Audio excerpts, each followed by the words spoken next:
తెలంగాణ రాష్ట్రాన్ని సాధించినటువంటి ఏకైక నాయకుడు కేసీఆర్ గారు.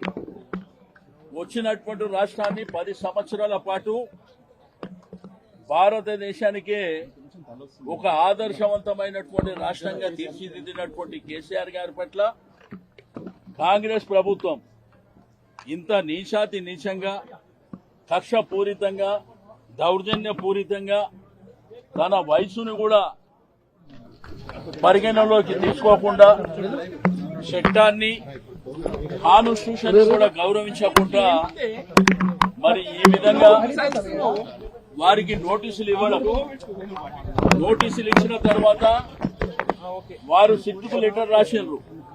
మళ్ళీ వ్యవసాయ క్షేత్రంలో ఉంటున్నా, మీరు ఎప్పుడన్నా రావచ్చు అని చెప్పి చట్టాన్ని గౌరవించేటువంటి ఒక వ్యక్తి ఇక్కడ దొంగతనంగా ఈ ప్రాంతానికి వచ్చి అనవసరమైనటువంటి లేనిపోని సమస్యల్ని క్రియేట్ చేయడమే కాకుండా నోటీసు మళ్ళా వచ్చి గోడ కతికించేటువంటి వ్యవహారాన్ని చేశారు.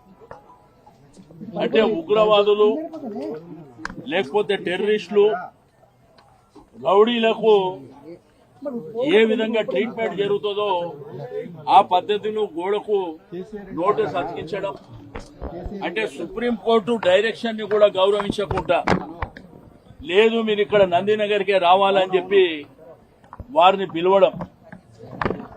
బట్ ఈరోజు చట్టాన్ని గౌరవించేటువంటి వ్యక్తిగా వారు వచ్చి మరి ఇప్పుడు ఆ విచారణలో పాల్గొనడం అనేది జరుగుతుంది.